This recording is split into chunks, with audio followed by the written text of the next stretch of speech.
Ingat, karamah itu artinya keajaiban dunia. Keajaiban dunia itu ada 3. Pertama, mukjizat, dan itu hanya dimiliki para nabi dan rasul. Yang kedua, karamah, dan itu dimiliki para wali-wali Allah dari kalangan para ulama dan orang-orang saleh. Dan yang ketiga, sihir, dan inilah yang dimiliki oleh dukun-dukun, bomo dan yang sejenisnya. Lah Imam Nawawi mengakui banyaknya karamah yang ada pada Syekh Abdul Qadir Jailani. Bahkan ini pun dikatakan oleh Iz bin Abdis Salam, innahu lam tatawa tara karamatu ahadin minal masyayikh illa Syekh Abdul Qadir Jailani, fa inna karamatihi nukilat bitawatur. Tidak ada satupun berita yang masyhur dari para ulama dari karamah-karamah para masyayikh yang lebih masyhur, yang banyak diceritakan manusia melebihi karamahnya Syekh Abdul Qadir Jailani. Itu pengakuan ulama besar Al-Iz bin Abdis Salam itu. Bahkan Imam Zahabi memuji luar biasa. Ingat, kalau sudah Imam Zahabi yang bicara, berarti orang ini bukan kaleng-kaleng. Orang ini orang betul. Ya. Kata Imam Zahabi rahimahullahu ta'ala ketika mensifati Syekh Abdul Qadir Jailani, dia mengatakan Asy-Syaikhul Imam Al-Alim Az-Zahid Al-Arif Al-Qudwatu Syekhul Islam Alamul Awliya Muhyiddin Abu Muhammad Abdul Qadir ibn Abi Saleh Abdullah Al-Jailani rahimahullahu ta'ala. Kata Imam Zahabi, Abdul Qadir Jailani adalah seorang syekh, seorang imam, seorang alim, orangnya paling zuhud, paling cerdas, dan layak diikuti kehidupannya. Dan dia Syekhul Islam, dan dia memiliki alamat wali-wali Allah, Muhyiddin, penghidup agama. Kunyahnya Abu Muhammad Abdul Qadir Al-Jailani rahimahullahu ta'ala. Kemudian juga dikatakan oleh Al-Hafidh Ibnu Hajar Al-Asqalani, kana Syekh Abdul Qadir Jailani mutamassikan biqawanini syariati yad'u ilaiha ila akhir qawlihi Ibnu Hajar. Jadi Ibnu Hajar Al-Asqalani sampai mengatakan dia adalah Syekh Abdul Qadir Al-Jailani, orang yang paling berpegang dengan undang-undang syariat. Bahkan dikatakan oleh Al-Imam Ibnu Qudamah Al-Maqdisi, ma'ruf Ibnu Qudamah, dia mengatakan dakhalna bi Baghdad sanata 61 wa 500. Aku masuk ke Baghdad pada tahun 561 Hijriah. Fa idza Syekh Abdul Qadir Jailani biha intahat ilaiha biha ilman wa amalan wa halan wastiftaan. Ternyata semua ilmu orang-orang Baghdad, amalan orang-orang Baghdad, fatwa orang-orang Baghdad kembali kepada Syekh Abdul Qadir Jailani. Lihat pujian yang luar biasa. Bahkan Ibnu Katsir juga memuji beliau dan mengatakan kana fihi tazahhada katsir. Beliau adalah orang yang memiliki sifat zuhud yang banyak. Dan banyak lagi tidak perlu saya bacakan pujian-pujiannya, nanti habis waktunya hanya untuk memuji beliau saja. Taib, kita masuk dalam beberapa kisah yang menakjubkan dari Al-Imam Abdul Qadir Al-Jailani rahimahullahu ta'ala. Syekh Abdul Qadir Jailani adalah orang yang sangat produktif, banyak karyanya. Di antaranya dia mengarang kitab Ighatsatul Arifin wa Ghayatu Minal Wasilin, kemudian Adabus Suluk, kemudian Tuhfatul Muttaqin wa Sabilul Arifin, kemudian juga yang paling dikenal kitabnya adalah Gunyah li Talibi Tariqil Haq. Kemudian juga yang paling dikenal kitabnya adalah Futuhul Ghaibi. Kemudian juga Fathur Rabbani. Fathur Rabbani ma'ruf. Kemudian juga kitabnya At-Tariqu Ilallah. Dan banyak lagi kitab-kitab beliau. Artinya beliau memang produktif, banyak karyanya, luar biasa ya. Lah sebagaimana para ulama yang lainnya, ikhwatu fiddin muliakan Allah Azza wa Jalla, Syekh Abdul Qadir Jailani ini meninggal, ayahnya ketika baru meninggal, baru melahir beberapa bulan setelahnya ayahnya meninggal. Artinya Syekh Abdul Qadir Jailani ini yatim, dan yang mencetak dia menjadi ulama besar itu rupanya ibunya. Sering saya ulang-ulang, banyak para ulama dunia yang mencetak ulama siapa? Ibu-ibunya. Imam Syafi'i dicetak ibunya, Imam Ahmad yang cetak ibunya. Termasuk juga Syekh Abdul Qadir Jailani yang mencetak menjadi ulama besar adalah ibunya, karena dia terlahir yatim. Ibunya adalah wanita yang sangat salihah, dan nasabnya saya katakan tadi sampai kepada Husain ibn Ali, artinya dia seorang Husainiyah, wanita dari ahli bait, keturunan Husain ibn Ali ibn Abi Talib radhiyallahu anhu. Lah Syekh Abdul Qadir Jailani ini lahir di Jailan. Jailan ini kalau sekarang mungkin ada satu daerah di Iran. Di Iran ada tempat namanya Jailan. Maka Syekh Abdul Qadir Jailani dinisbahkan kepada daerah kelahirannya Jailan. Maka disebut Abdul Qadir Jailani, karena dia orang Jailan, dan Jailan itu satu kota kecil yang ada di Iran ketika itu. Dan itu bukan kota para ulama. Jailan itu bukan kota para ulama, sehingga Syekh Abdul Qadir Jailani tidak puas belajar di Jailan karena itu bukan kota para ulama. Maka sebagaimana umumnya para ulama, dia pun rihlah li talabul ilmi, berangkatlah dia dari Jailan menuju Baghdad. Dan Baghdad kala itu adalah kota para ulama. Terlahir ulama-ulama dunia, ma'ruf Baghdad itu ya. Tetapi sayang ketika diserang oleh Tatar, tentara Mongolia, maka tentara Tatar banyak membakar kitab-kitab para ulama sehingga banyak yang hilang sampai hari ini. Keganasan Mongolia ketika menyerang Tatar di zaman Syekhul Islam Ibnu Taimiyah rahimahullahu taala. Walaupun ketika Abdul Qadir Jailani hidup di zaman Khalifah Abbasiyah, dan ketika itu memang kondisinya sangat memprihatinkan karena banyak terjadi huru peperangan, di mana orang-orang Antokiyah, orang-orang Sadibi itu, orang-orang Nasrani menyerang kaum muslimin, dan ribuan kaum muslimin banyak meninggal dunia. Memang banyak kekacauan di zaman itu. Tetapi walaupun demikian, Baghdad itu masih negara atau kota yang sangat dicintai para talabatul ilmi karena masih banyak ulama yang hidup di situ. Salah satunya adalah tujuan safarnya Syekh Abdul Qadir Al-Jailani rahimahullahu taala ketika usianya 18 tahun, kemudian dia safar dari Jailan menuju Baghdad, dan dia belajar di rantau selama 33 tahun baru pulang ya. Anda bisa bayangkan, besar-besar di jalan tuh, tua-tua di jalan ya. 33 tahun. Coba bayangkan, ini pondok Jabal Uhud nih, tiap minggu dijenguk, kadang-kadang minta pulang.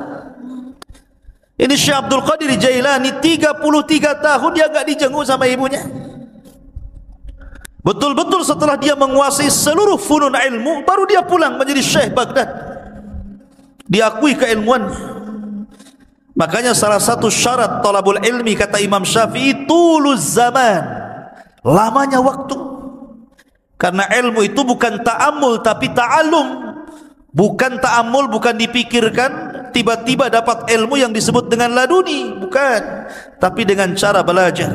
Salah satunya diperlukan tuluz zaman, panjangnya waktu. Maka Syekh Abdul Qadir Jailani belajar 33 tahun, menguasai akidah, fikih, usul, mustalah, hadis, macam-macam dikuasai.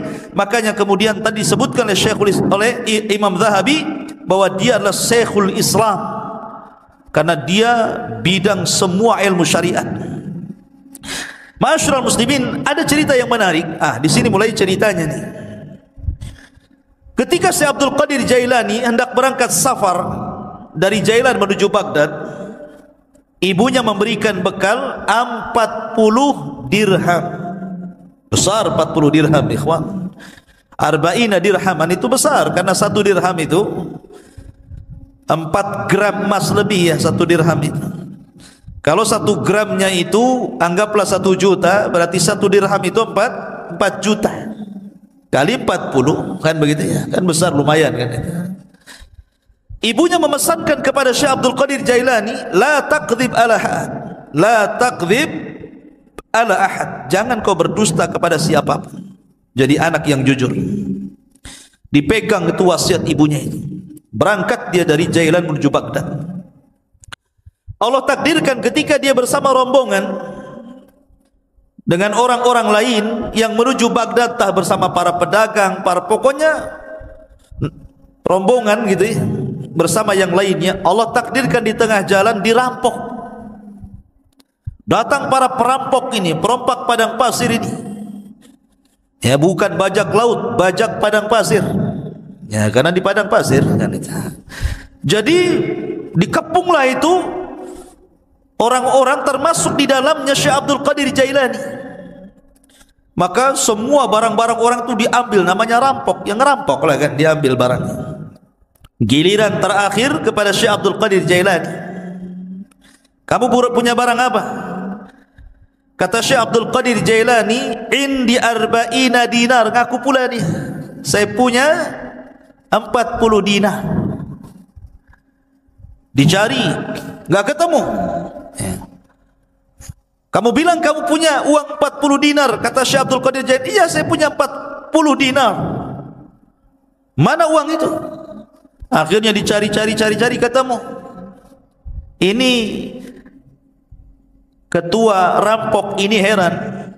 Biasanya kalau orang mau dirampok dan punya uang, pasti tidak akan ngaku tuh.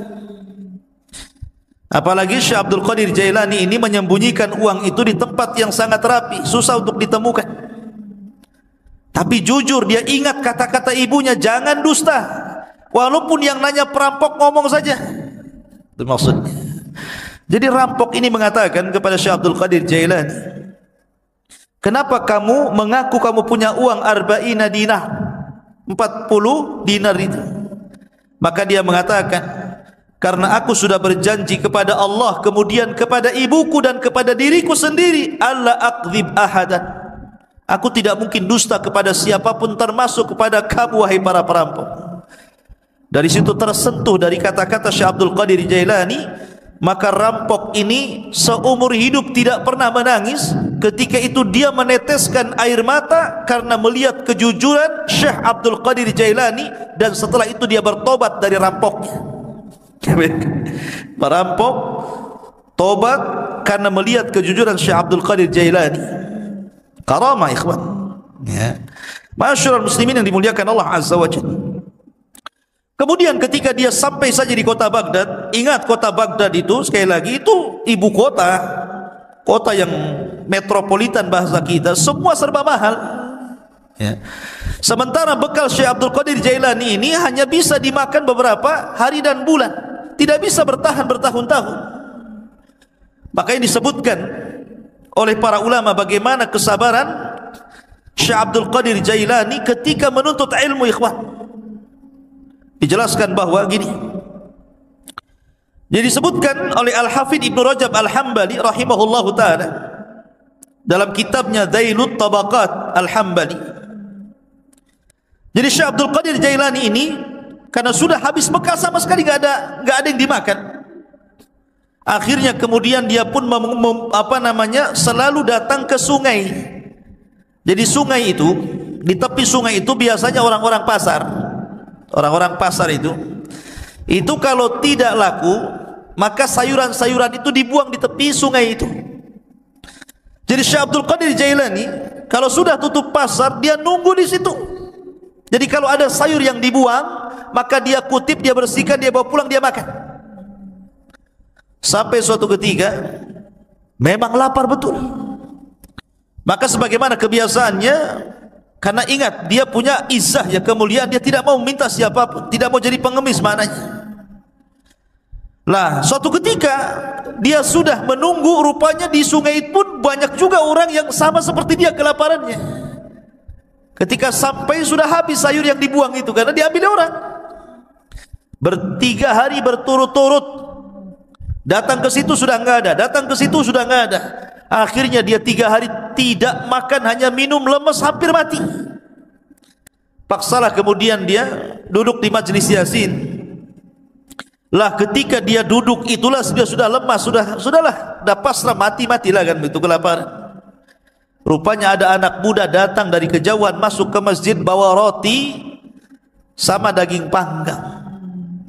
Dimakan di hadapan dia, ditengokin. Setiap dia makan roti, Abdul Qadir Jailani yang melihat dari kejauhan ikut mangap juga. Nama orang lapar. Lihat orang makan ikut lapar kan itu kan. Tengok dia makan mangap juga. Tengok dia ngunyah juga. Padahal nggak ada yang dikunyah. Orang lapar seperti Fata Morgana kan itu dilihat. Akhirnya anak muda yang makan ini memperhatikan Syekh Abdul Qadir Jailani ini aneh. Didekati akhirnya dan ditanya, kamu ini siapa? Dan dari mana? Kemudian dia mengatakan, ana Abdul Qadir dari Jailan.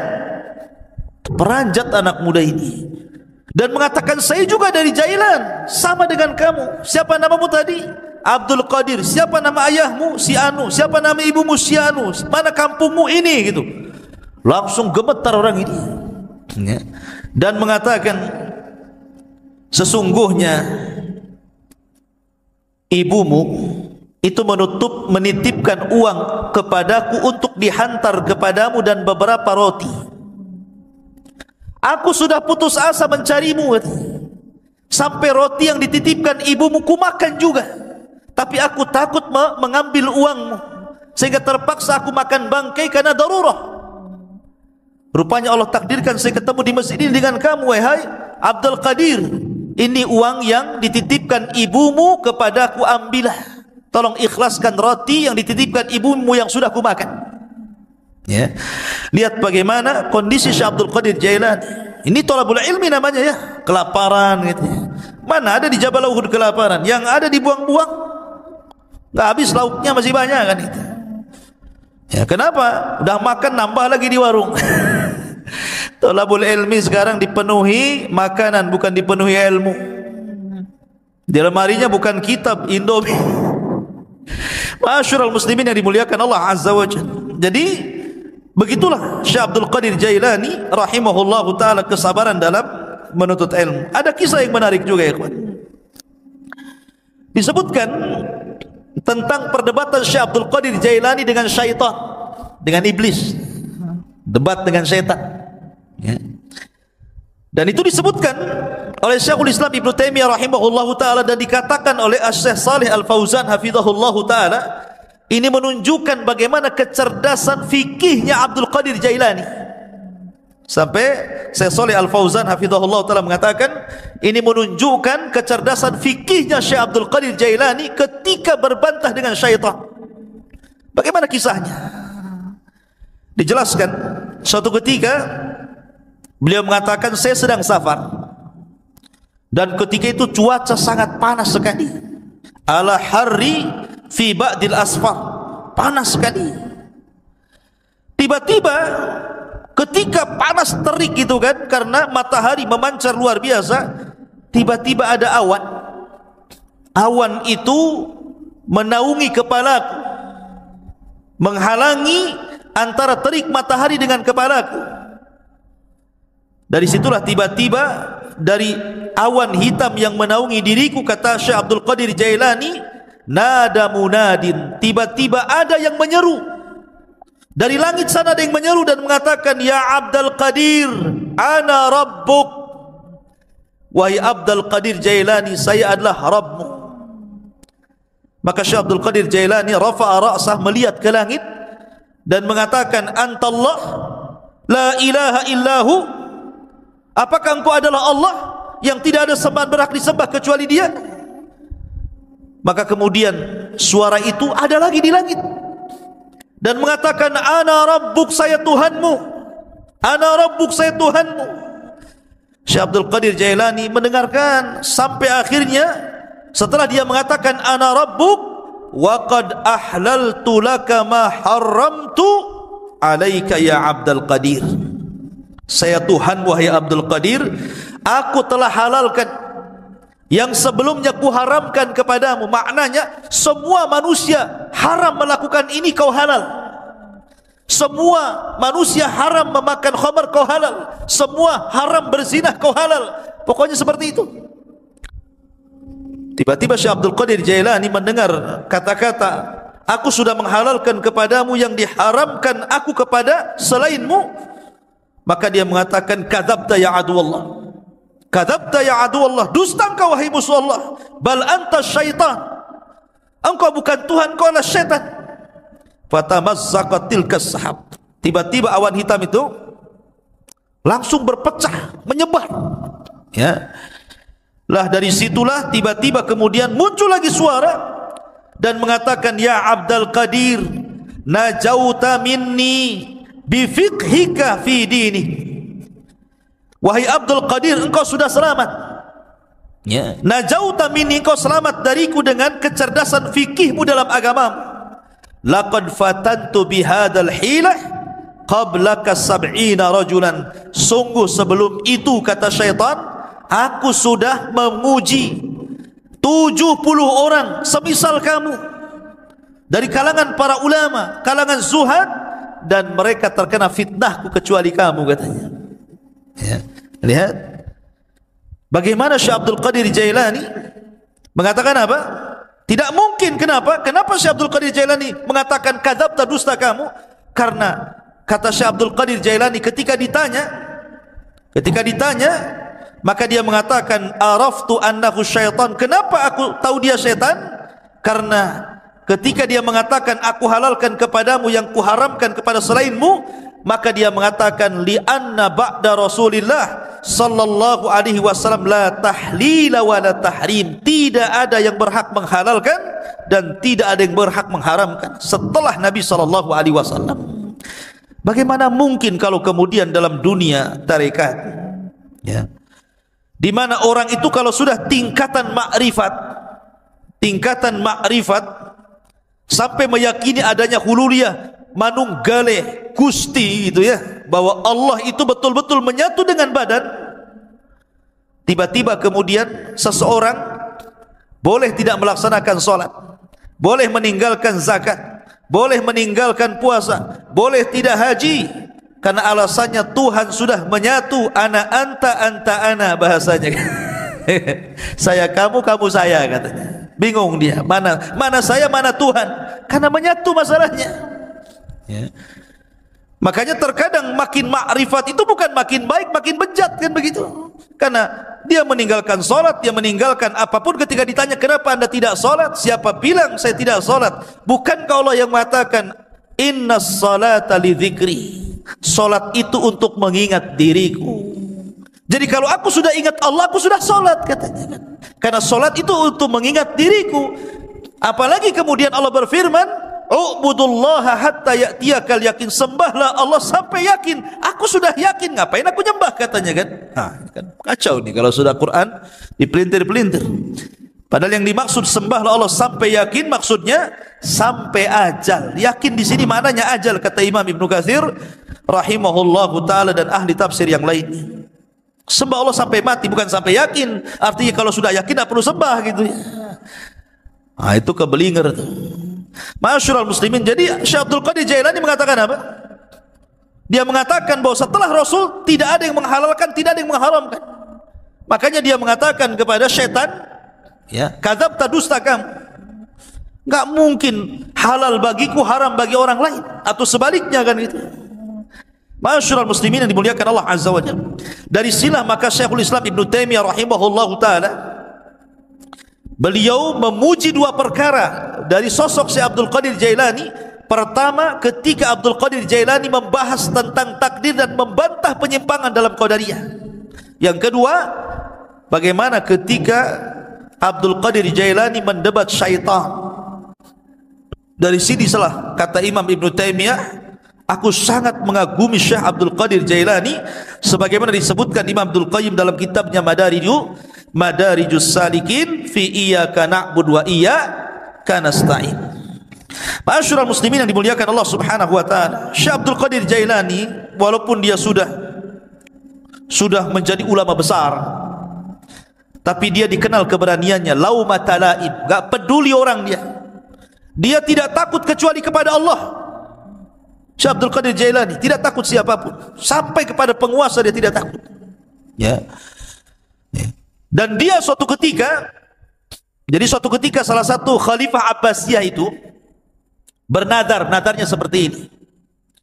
Saya akan beribadah kepada Allah di waktu di mana manusia tidak ada yang beribadah.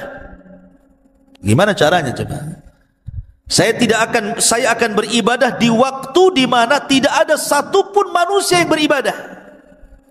Kira-kira kapan tuh? Mana bisa? Ya kan? Satu dunia ini manusia pasti ada yang beribadah kan begitu ya? Enggak di sini ya di sana, enggak di sana di sana kan gitu ya. Kapan waktunya coba? Mana kita tahu sampai bernadar seperti itu, saya akan beribadah di waktu manusia tidak ada yang beribadah. Mustahil. Ya. Karena setiap detik, setiap menit itu pasti ada orang beribadah di mana-mana. Entah di sini tidak ada, di sana ada, di sana tidak ada, di sana lagi ada. Di Indonesia tidak ada, di Mekah ada, di Mekah tidak ada, di Yaman ada, kan begitu. Sulit kita ini kemudian menentukan waktu di mana manusia tidak beribadah, dia beribadah. Akhirnya para ulama di zaman itu berkumpul memberikan fatwa bahwa khalifah harus bayar kafarah. Karena mustahil beribadah di waktu di mana manusia tidak beribadah. Khalifah harus bayar kafarah, kafaratul yamin. Puasa 3 hari berturut-turut atau memberi makan 10 fakir miskin. Tiba-tiba Syekh Abdul Qadir Jailani mengatakan, tidak. Ya. Kamu harus tetap beribadah di mana manusia tidak ada satupun yang beribadah dengan ibadah yang sama dengan kamu. Kata Khalifah bingung, kenapa Syekh Abdul Qadir Jailani memfatwakan seperti itu? Yang lain mengatakan bayar kafarah, dia pula kau harus tetap melaksanakannya. Kata Khalifah, lalu ibadah apa itu? Kalau saya solat hari ini, di sana sudah ada orang solat. Kalau saya puasa hari ini, di sana sudah ada orang berpuasa. Kalau saya umpamanya sedekah hari ini, di sana ada orang sedekah. Ibadah yang mana yang tidak bisa kemudian sama waktunya dengan orang lain? Katanya, Syekh Abdul Qadir Jailani, kau harus berangkat ke Mekah, kau umroh. Setelah kau umroh, kamu harus menyempatkan untuk tawaf di saat manusia tidak ada yang tawaf di situ. Ya. Akhirnya dia pun betul-betul umroh. Kemudian dia mendapatkan waktu di mana tidak ada satupun orang yang tawaf. Disitulah dia tawaf. Ya. Kalau kemarin pas ya Ka'bah lagi kosong corona ya, nggak ada orang tawaf gitu ya. Ya. Tapi yang jelas bahwa dari peristiwa ini terkenalah nama Syekh Abdul Qadir Jailani. Dari kasus ini terkenal nama Syekh Abdul Qadir Al-Jailani rahimahullahu ta'ala. Ma'asyiral muslimin yang dimuliakan Allah Subhanahu wa ta'ala, Syekh Abdul Qadir Jailani banyak perkataan-perkataan emas beliau yang kita bisa petik dari untayan-untayan kata-kata mutiara beliau. Di antaranya beliau mengatakan, tir ilal haqqi bijanahai alkitab was sunnah. Terbanglah kau kejar kebenaran dengan 2 sayap Al-Quran dan sunnah. Kemudian juga beliau mengatakan, akhrijud dunya min qulubikum ila aidikum fa innaha la tadurrukum. Keluarkan dunia dari hati-hati kalian, letakkan di tangan-tangan kalian, karena kalau itu yang kalian lakukan, maka dunia tidak membahayakan diri kalian. Itulah zuhud namanya, meletakkan dunia di tangan dan mengeluarkan dari hati. Sebab kalau dunia lenyap, hati tidak terganggu karena dia serahkan kepada Allah Azza wa Jalla. Itulah hakikat zuhud.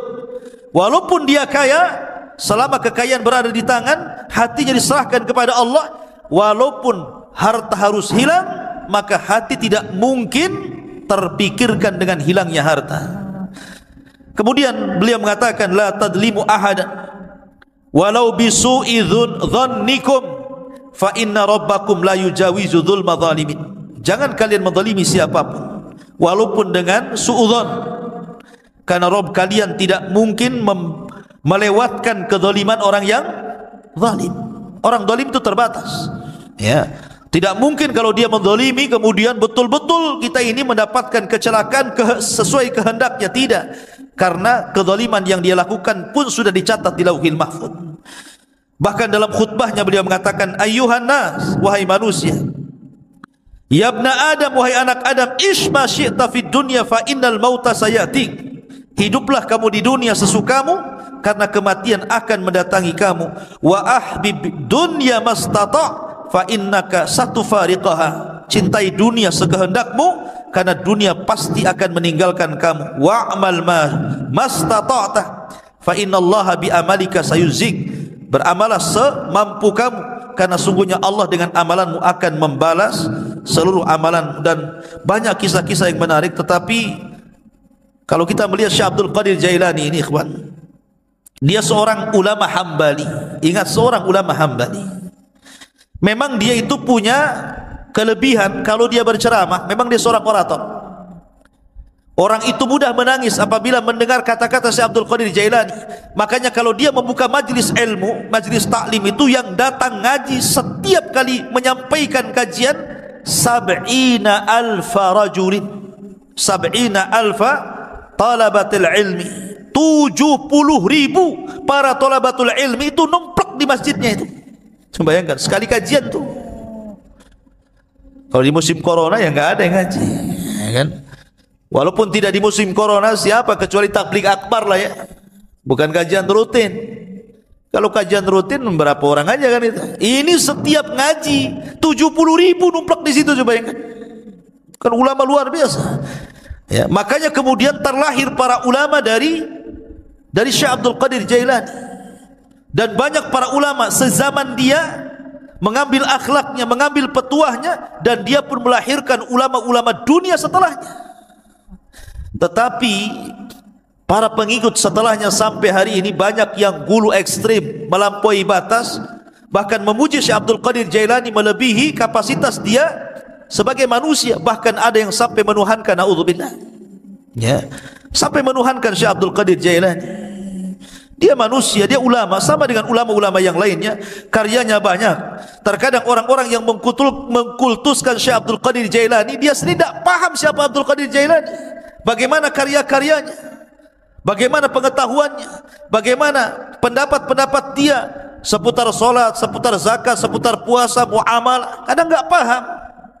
Ya, dia hanya terbawa cerita orang, terkadang cerita khurafat-khurafat yang ditimbulkan yang tidak ada sanad kepada beliau, akhirnya mengkultuskan dan sampai menuhankan, naudzubillah. Ingat bahwa manusia tetaplah manusia.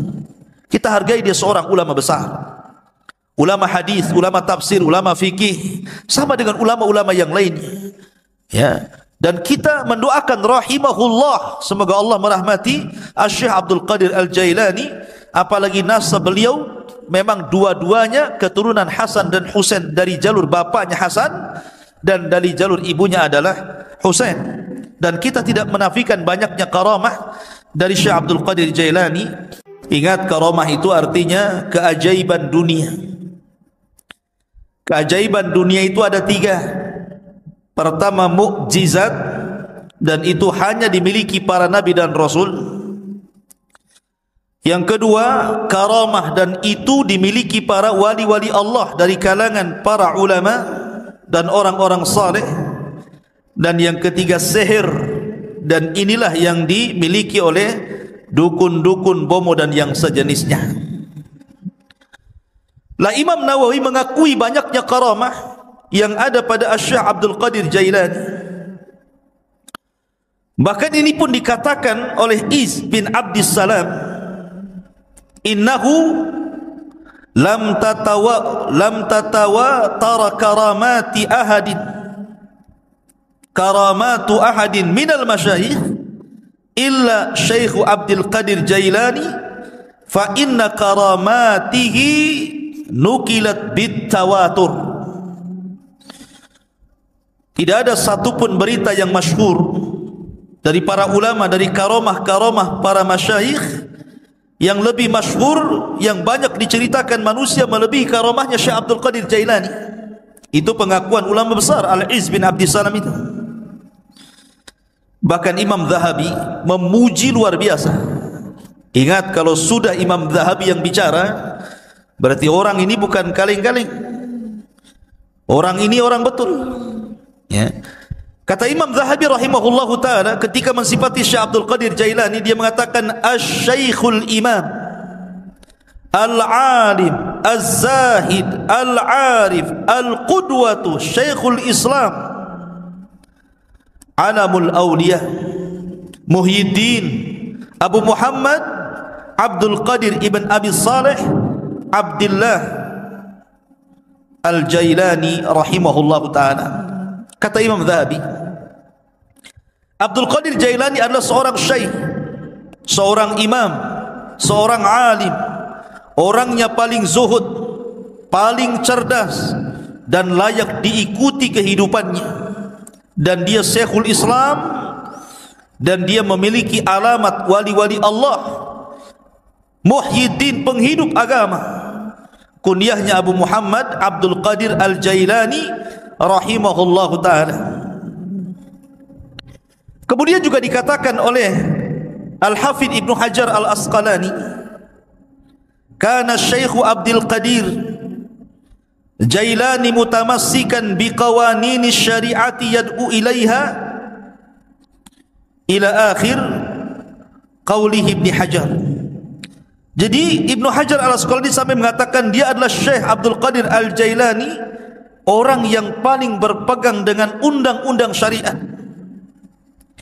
Bahkan dikatakan oleh Al-Imam Ibnu Qudamah Al-Maqdisi, ma'ruf Ibnu Qudamah, dia mengatakan dakhalna bi Baghdad sanata 61 wa 500. Aku masuk ke Baghdad pada tahun 561 Hijriah. Fa idza Syekh Abdul Qadir Jailani biha intahat ilaiha biha ilman wa amalan wa halan wastiftaan. Ternyata semua ilmu orang-orang Baghdad, amalan orang-orang Baghdad, fatwa orang-orang Baghdad kembali kepada Syekh Abdul Qadir Jailani. Lihat pujian yang luar biasa. Bahkan Ibnu Katsir juga memuji beliau dan mengatakan kana fihi tazahhada katsir. Beliau adalah orang yang memiliki sifat zuhud yang banyak. Dan banyak lagi tidak perlu saya bacakan pujian-pujiannya, nanti habis waktunya hanya untuk memuji beliau saja. Taib, kita masuk dalam beberapa kisah yang menakjubkan dari Al-Imam Abdul Qadir Al-Jailani rahimahullahu ta'ala. Syekh Abdul Qadir Jailani adalah orang yang sangat produktif, banyak karyanya. Di antaranya dia mengarang kitab Ighatsatul Arifin wa Ghayatu Minal Wasilin, kemudian Adabus Suluk, kemudian Tuhfatul Muttaqin wa Sabilul Arifin, kemudian juga yang paling dikenal kitabnya adalah Gunyah li Talibi Tariqil Haq, kemudian juga yang paling dikenal kitabnya adalah Futuhul Ghaibi, kemudian juga Fathur Rabbani, Fathur Rabbani ma'ruf, kemudian juga kitabnya At-Tariqu Ilallah, dan banyak lagi kitab-kitab beliau. Artinya beliau memang produktif, banyak karyanya, luar biasa ya. Lah sebagaimana para ulama yang lainnya, ikhwatu fiddin muliakan Allah Azza wa Jalla, Syekh Abdul Qadir Jailani ini meninggal, ayahnya ketika baru meninggal, baru melahir, beberapa bulan setelahnya ayahnya meninggal. Artinya Syekh Abdul Qadir Jailani ini yatim, dan yang mencetak dia menjadi ulama besar itu rupanya ibunya. Sering saya ulang-ulang, banyak para ulama dunia yang mencetak ulama siapa? Ibu-ibunya. Imam Syafi'i dicetak ibunya, Imam Ahmad yang cetak ibunya. Termasuk juga Syekh Abdul Qadir Jailani yang mencetak menjadi ulama besar adalah ibunya, karena dia terlahir yatim. Ibunya adalah wanita yang sangat salihah, dan nasabnya saya katakan tadi sampai kepada Husain ibn Ali, artinya dia seorang Husainiyah, wanita dari ahli bait, keturunan Husain ibn Ali ibn Abi Talib radhiyallahu anhu. Lah, Syekh Abdul Qadir Jailani ini lahir di Jailan. Jailan ini kalau sekarang mungkin ada satu daerah di Iran. Di Iran ada tempat namanya Jailan. Maka Syekh Abdul Qadir Jailani dinisbahkan kepada daerah kelahirannya Jailan. Maka disebut Abdul Qadir Jailani, karena dia orang Jailan, dan Jailan itu satu kota kecil yang ada di Iran ketika itu. Dan itu bukan kota para ulama. Jailan itu bukan kota para ulama, sehingga Syekh Abdul Qadir Jailani tidak puas belajar di Jailan karena itu bukan kota para ulama. Maka sebagaimana umumnya para ulama, dia pun rihlah li talabul ilmi, berangkatlah dia dari Jailan menuju Baghdad. Dan Baghdad kala itu adalah kota para ulama. Terlahir ulama-ulama dunia, ma'ruf Baghdad itu. Ya. Tetapi sayang ketika diserang oleh Tatar, tentara Mongolia, maka tentara Tatar banyak membakar kitab-kitab para ulama sehingga banyak yang hilang sampai hari ini. Keganasan Mongolia ketika menyerang Tatar di zaman Syekhul Islam Ibnu Taimiyah rahimahullahu taala.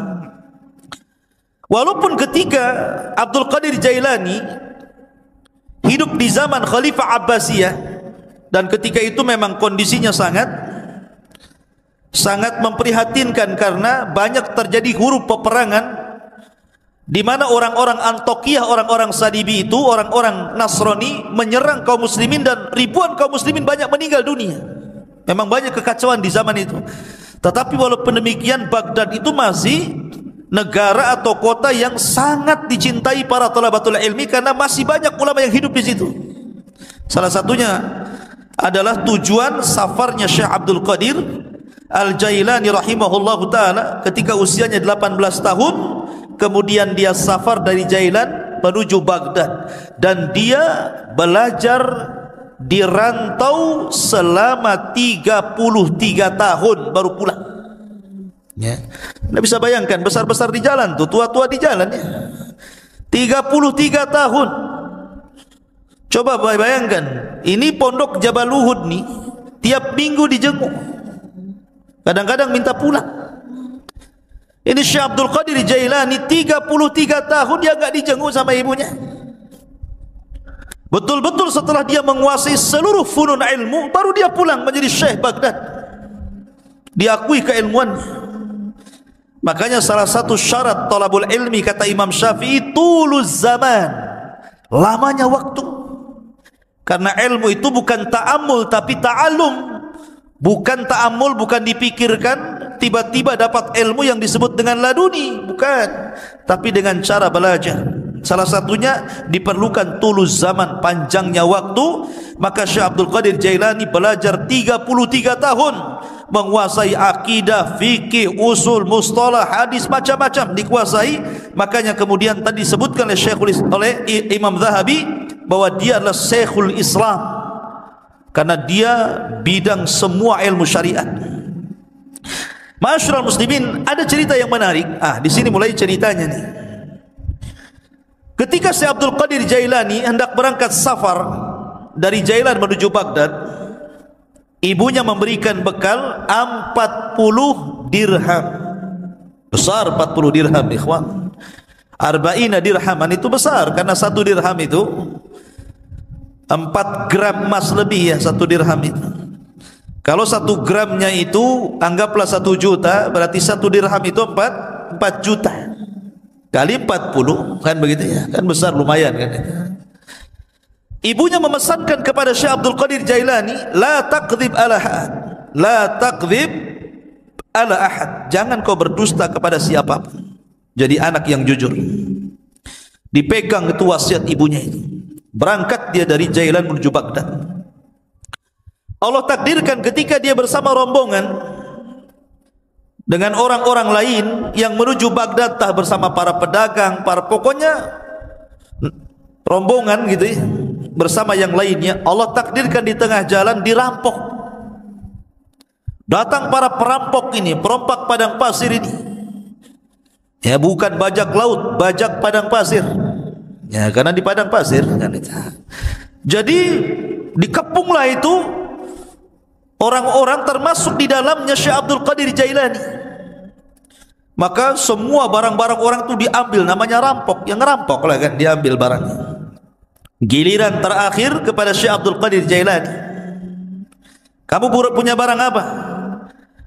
Kata Syekh Abdul Qadir Jailani, indi arba'ina dinar. Ngaku pula nih, saya punya 40 dinar. Dicari, nggak ketemu. Kamu bilang kamu punya uang 40 dinar. Kata Syekh Abdul Qadir Jailani, iya saya punya 40 dinar. Mana uang itu? Akhirnya dicari-cari ketemu. Ini ketua rampok ini heran. Biasanya kalau orang mau dirampok dan punya uang pasti tidak akan ngaku tuh. Apalagi Syekh Abdul Qadir Jailani ini menyembunyikan uang itu di tempat yang sangat rapi, susah untuk ditemukan. Tapi jujur dia ingat kata-kata ibunya, jangan dusta. Walaupun yang nanya perampok ngomong saja. Itu maksudnya. Jadi rampok ini mengatakan kepada Syekh Abdul Qadir Jailani, kenapa kamu mengaku kamu punya uang arba'ina dinar, 40 dinar itu? Maka dia mengatakan, karena aku sudah berjanji kepada Allah, kemudian kepada ibuku dan kepada diriku sendiri, alla aqdzib ahadan. Aku tidak mungkin dusta kepada siapapun, termasuk kepada kamu wahai para perampok. Dari situ tersentuh dari kata-kata Syekh Abdul Qadir Jailani, maka rampok ini seumur hidup tidak pernah menangis. Ketika itu dia meneteskan air mata karena melihat kejujuran Syekh Abdul Qadir Jailani, dan setelah itu dia bertobat dari rampoknya. Perampok tobat karena melihat kejujuran Syekh Abdul Qadir Jailani. Karamah ikhwan. Ya. Masyarul muslimin yang dimuliakan Allah Azza wa Jalla. Kemudian ketika dia sampai saja di kota Baghdad, ingat kota Baghdad itu sekali lagi itu ibu kota, kota yang metropolitan bahasa kita, semua serba mahal. Ya. Sementara bekal Syekh Abdul Qadir Jailani ini hanya bisa dimakan beberapa hari dan bulan, tidak bisa bertahan bertahun-tahun. Makanya disebutkan oleh para ulama bagaimana kesabaran Syekh Abdul Qadir Jailani ketika menuntut ilmu ikhwan. Dijelaskan bahwa gini. Jadi disebutkan oleh Al-Hafidh Ibnu Rajab Al-Hambali rahimahullahu taala dalam kitabnya Dailut Tabaqat Al-Hambali. Jadi Syekh Abdul Qadir Jailani ini karena sudah habis bekal sama sekali enggak ada yang dimakan. Akhirnya kemudian dia pun selalu datang ke sungai. Jadi sungai itu, di tepi sungai itu biasanya orang-orang pasar. Orang-orang pasar itu kalau tidak laku, maka sayuran-sayuran itu dibuang di tepi sungai itu. Jadi Syekh Abdul Qadir Jailani kalau sudah tutup pasar, dia nunggu di situ. Jadi kalau ada sayur yang dibuang, maka dia kutip, dia bersihkan, dia bawa pulang, dia makan. Sampai suatu ketika memang lapar betul. Maka sebagaimana kebiasaannya, karena ingat dia punya izzah ya, kemuliaan, dia tidak mau minta siapapun, tidak mau jadi pengemis maknanya. Lah suatu ketika dia sudah menunggu, rupanya di sungai pun banyak juga orang yang sama seperti dia kelaparannya. Ketika sampai sudah habis sayur yang dibuang itu karena diambil orang. 3 hari berturut-turut datang ke situ sudah enggak ada, datang ke situ sudah enggak ada. Akhirnya dia 3 hari tidak makan, hanya minum, lemes, hampir mati. Paksalah kemudian dia duduk di majelis Yasin. Lah ketika dia duduk itulah dia sudah lemas, sudahlah, dah pasrah, matilah kan begitu kelaparan. Rupanya ada anak muda datang dari kejauhan masuk ke masjid bawa roti sama daging panggang. Dimakan di hadapan dia, ditengokin. Setiap dia makan roti, Abdul Qadir Jailani yang melihat dari kejauhan ikut mangap juga. Nama orang lapar. Lihat orang makan ikut lapar kan itu kan. Tengok dia makan mangap juga. Ya. Tengok dia ngunyah juga. Padahal nggak ada yang dikunyah. Orang lapar kayak seperti Fata Morgana kan itu dilihat. Akhirnya anak muda yang makan ini memperhatikan Syekh Abdul Qadir Jailani ini aneh. Ya, didekati akhirnya dan ditanya, kamu ini siapa? Ya. Dan dari mana? Kemudian dia mengatakan, ana Abdul Qadir dari Jailan. Peranjat anak muda ini dan mengatakan, saya juga dari Jailan, sama dengan kamu. Siapa namamu tadi? Abdul Qadir. Siapa nama ayahmu? Si Anu. Siapa nama ibumu? Si Anu. Mana kampungmu ini? Gitu. Langsung gemetar orang ini ya. Dan mengatakan, sesungguhnya ibumu itu menitipkan uang kepadaku untuk dihantar kepadamu dan beberapa roti. Aku sudah putus asa mencarimu, sampai roti yang dititipkan ibumu ku makan juga, tapi aku takut mengambil uangmu, sehingga terpaksa aku makan bangkai karena darurah. Rupanya Allah takdirkan saya ketemu di masjid ini dengan kamu, wahai Abdul Qadir. Ini uang yang dititipkan ibumu kepadaku, ambillah. Tolong ikhlaskan roti yang dititipkan ibumu yang sudah kumakan. Ya. Lihat bagaimana kondisi Syekh Abdul Qadir Jailani. Ini thalabul ilmi namanya ya, kelaparan gitu. Mana ada di Jabal Uhud kelaparan, yang ada dibuang-buang. Enggak habis lauknya masih banyak kan itu. Ya, kenapa? Udah makan nambah lagi di warung. Thalabul ilmi sekarang dipenuhi makanan, bukan dipenuhi ilmu. Di lemarinya bukan kitab, Indomie. Ma'asyiral muslimin yang dimuliakan Allah Azza wa Jalla. Jadi begitulah Syekh Abdul Qadir Jailani rahimahullahu taala, kesabaran dalam menuntut ilmu. Ada kisah yang menarik juga ya kawan. Disebutkan tentang perdebatan Syekh Abdul Qadir Jailani dengan syaitan, dengan iblis. Debat dengan syaitan ya. Dan itu disebutkan oleh Syekhul Islam Ibnu Taimiyah rahimahullahu taala, dan dikatakan oleh Syekh Shalih Al-Fauzan hafizahullahu taala, ini menunjukkan bagaimana kecerdasan fikihnya Abdul Qadir Jailani. Sampai Syekh Shalih Al-Fauzan hafizahullahu taala mengatakan, ini menunjukkan kecerdasan fikihnya Syekh Abdul Qadir Jailani ketika berbantah dengan syaitan. Bagaimana kisahnya? Dijelaskan, suatu ketika beliau mengatakan, saya sedang safar dan ketika itu cuaca sangat panas sekali. Ala harri fi ba'dil asfar, panas sekali. Tiba-tiba ketika panas terik gitu kan, karena matahari memancar luar biasa, tiba-tiba ada awan. Awan itu menaungi kepalaku, menghalangi antara terik matahari dengan kepalaku.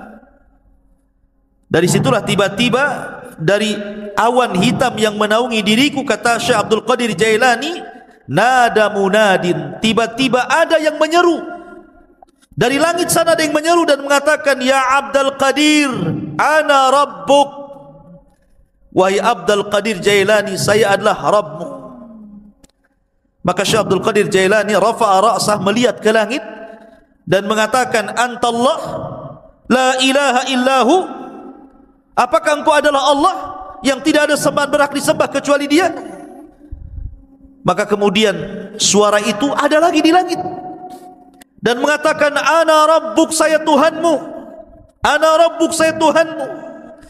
Syekh Abdul Qadir Jailani mendengarkan sampai akhirnya, setelah dia mengatakan ana rabbuk, wa qad ahlaltu laka ma haramtu alaika ya Abdul Qadir. Saya Tuhan wahai Abdul Qadir, aku telah halalkan yang sebelumnya kuharamkan kepadamu. Maknanya semua manusia haram melakukan ini, kau halal. Semua manusia haram memakan khamar, kau halal. Semua haram berzinah, kau halal. Pokoknya seperti itu. Tiba-tiba Syekh Abdul Qadir Jailani mendengar kata-kata, aku sudah menghalalkan kepadamu yang diharamkan aku kepada selainmu. Maka dia mengatakan, kadzabta ya aduwallah, kadzabta ya aduwallah, dusta engkau wahai musuh Allah. Bal anta syaitan, engkau bukan Tuhan, engkau adalah syaitan. fatamazzaqat tilkas sahab. Tiba-tiba awan hitam itu langsung berpecah, menyebar. Ya. Lah dari situlah tiba-tiba kemudian muncul lagi suara dan mengatakan, ya Abdul Qadir, najauta minni bifiqhika fi dini. Wahai Abdul Qadir, engkau sudah selamat. Ya. Najauta minni, engkau selamat dariku dengan kecerdasan fikihmu dalam agamamu. Laqad fatantu bihadal hilah qablaka sab'ina rajulan. Sungguh sebelum itu, kata syaitan, aku sudah menguji 70 orang semisal kamu dari kalangan para ulama, kalangan zuhad, dan mereka terkena fitnahku kecuali kamu, katanya. Ya. Lihat bagaimana Syekh Abdul Qadir Jailani mengatakan apa? Tidak mungkin. Kenapa? Kenapa Syekh Abdul Qadir Jailani mengatakan kadzabta, dusta kamu? Karena kata Syekh Abdul Qadir Jailani ketika ditanya, maka dia mengatakan, araftu annahu syaitan. Kenapa aku tahu dia syaitan? Karena ketika dia mengatakan aku halalkan kepadamu yang kuharamkan kepada selainmu, maka dia mengatakan, li'anna ba'da Rasulillah sallallahu alaihi wasallam la tahlila wa la tahrim. Tidak ada yang berhak menghalalkan dan tidak ada yang berhak mengharamkan setelah Nabi sallallahu alaihi wasallam. Bagaimana mungkin kalau kemudian dalam dunia tarekat, ya, di mana orang itu kalau sudah tingkatan makrifat sampai meyakini adanya hululiyah, manunggaleh, gusti, itu ya, bahwa Allah itu betul-betul menyatu dengan badan, tiba-tiba kemudian seseorang boleh tidak melaksanakan sholat, boleh meninggalkan zakat, boleh meninggalkan puasa, boleh tidak haji, karena alasannya Tuhan sudah menyatu. Ana anta, anta ana, bahasanya. Saya kamu, kamu saya, katanya. Bingung dia, mana saya, mana Tuhan, karena menyatu masalahnya.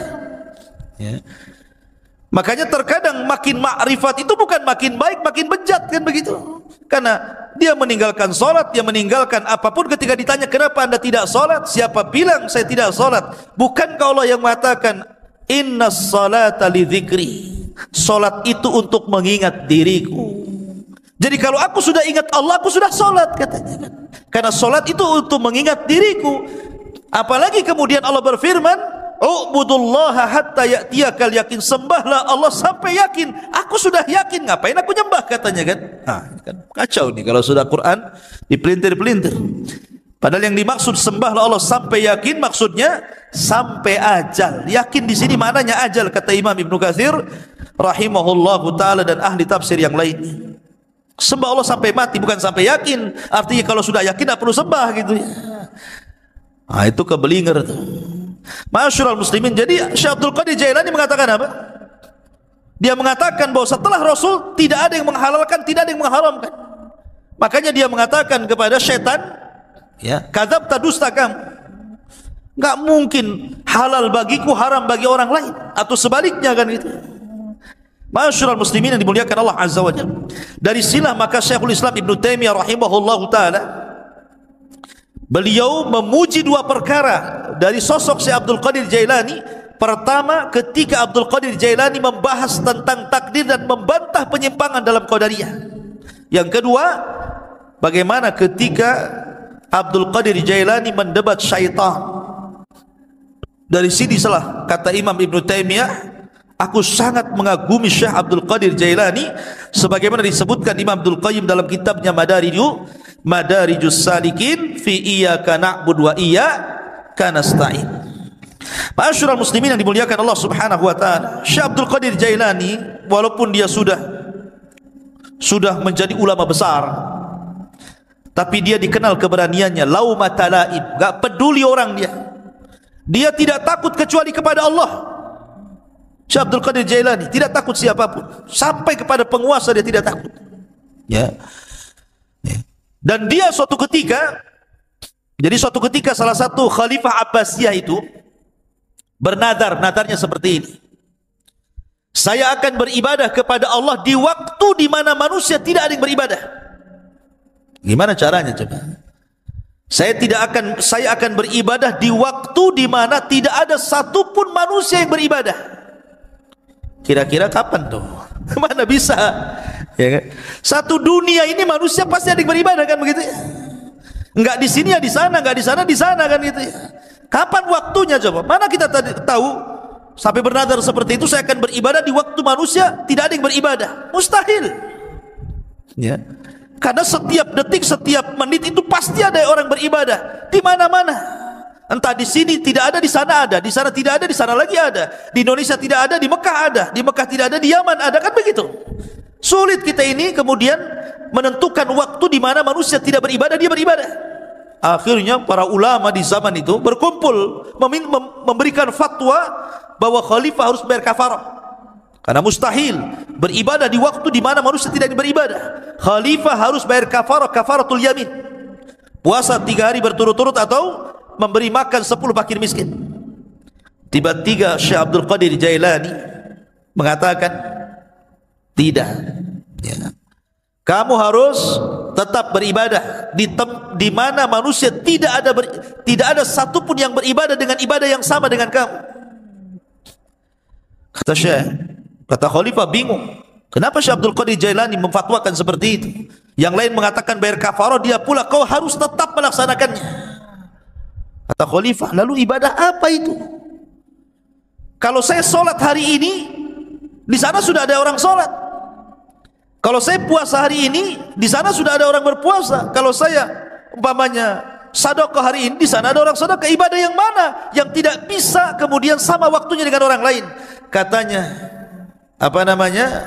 Syekh Abdul Qadir Jailani, kau harus berangkat ke Mekah. Kau umrah. Setelah kau umrah, kamu harus menyempatkan untuk tawaf di saat manusia tidak ada yang tawaf di situ. Ya. Akhirnya dia pun betul-betul umrah. Kemudian dia mendapatkan waktu di mana tidak ada satupun orang yang tawaf. Disitulah dia tawaf. Ya. Kalau kemarin pas ya Ka'bah lagi kosong corona ya, nggak ada orang tawaf gitu ya. Ya. Tapi yang jelas bahwa dari peristiwa ini terkenalah nama Syekh Abdul Qadir Jailani. Dari kasus ini terkenal nama Syekh Abdul Qadir Al-Jailani rahimahullahu ta'ala. Ma'asyiral muslimin yang dimuliakan Allah subhanahu wa ta'ala, Syekh Abdul Qadir Jailani banyak perkataan-perkataan emas beliau yang kita bisa petik dari untayan-untayan kata-kata mutiara beliau. Di antaranya beliau mengatakan, tir ilal haqqi bijanahi alkitab was sunnah. Terbanglah kau kejar kebenaran dengan 2 sayap Al-Quran dan Sunnah. Kemudian juga beliau mengatakan, akhrijud dunya min qulubikum ila aidikum fa innaha la tadurrukum. Keluarkan dunia dari hati-hati kalian, letakkan di tangan-tangan kalian, karena kalau itu yang kalian lakukan maka dunia tidak membahayakan diri kalian. Itulah zuhud namanya, meletakkan dunia di tangan dan mengeluarkan dari hati. Sebab kalau dunia lenyap, hati tidak terganggu karena dia serahkan kepada Allah Azza wa Jalla. Itulah hakikat zuhud. Walaupun dia kaya, selama kekayaan berada di tangan, hatinya diserahkan kepada Allah. Walaupun harta harus hilang, maka hati tidak mungkin terpikirkan dengan hilangnya harta. Kemudian beliau mengatakan, la tadlimu ahadan walau bisu'i dhannikum fa inna rabbakum la yujawizu dzulma zalimin. Jangan kalian menzalimi siapapun walaupun dengan suudzon, karena Rabb kalian tidak mungkin melewatkan kezaliman orang yang zalim. Orang zalim itu terbatas. Ya, tidak mungkin kalau dia menzalimi kemudian betul-betul kita ini mendapatkan kecelakaan sesuai kehendaknya. Tidak, karena kezaliman yang dia lakukan pun sudah dicatat di Lauhil Mahfuz. Bahkan dalam khutbahnya beliau mengatakan, ayyuhan nas, wahai manusia, ya ibna Adam, wahai anak Adam, ish ma syi'ta fid dunya fa innal mauta sayatik. Hiduplah kamu di dunia sesukamu, karena kematian akan mendatangi kamu. Wa ahbib dunya mastata' fa innaka satufariqaha. Cintai dunia sekehendakmu, karena dunia pasti akan meninggalkan kamu. Wa'mal ma mastata'ta fa innallaha bi amalika sayuzik. Beramalah semampu kamu, karena sungguhnya Allah dengan amalanmu akan membalas seluruh amalan. Dan banyak kisah-kisah yang menarik. Tetapi kalau kita melihat Syekh Abdul Qadir Jailani ini, ikhwan, dia seorang ulama Hambali. Ingat, seorang ulama Hambali. Memang dia itu punya kelebihan, kalau dia berceramah, memang dia seorang orator. Orang itu mudah menangis apabila mendengar kata-kata Syekh Abdul Qadir Jailani. Makanya kalau dia membuka majlis ilmu, majlis taklim itu, yang datang ngaji setiap kali menyampaikan kajian 70.000 rajulin, 70.000 talabatul ilmi, 70.000 para talabatul ilmi itu numplak di masjidnya itu. Coba bayangkan, sekali kajian tuh. Kalau di musim corona ya nggak ada yang ngaji, ya kan? Walaupun tidak di musim corona, siapa kecuali tabligh akbar lah ya, bukan kajian rutin. Kalau kajian rutin berapa orang aja kan itu. Ini setiap ngaji 70.000 numplak di situ, coba bayangkan. Kan ulama luar biasa. Ya, makanya kemudian terlahir para ulama dari Syekh Abdul Qadir Jailani. Dan banyak para ulama sezaman dia mengambil akhlaknya, mengambil petuahnya, dan dia pun melahirkan ulama-ulama dunia setelahnya. Tetapi para pengikut setelahnya sampai hari ini banyak yang gulu ekstrim, melampaui batas, bahkan memuji Syekh Abdul Qadir Jailani melebihi kapasitas dia sebagai manusia. Bahkan ada yang sampai menuhankan, naudzubillah, ya, sampai menuhankan Syekh Abdul Qadir Jailani. Dia manusia, dia ulama, sama dengan ulama-ulama yang lainnya, karyanya banyak.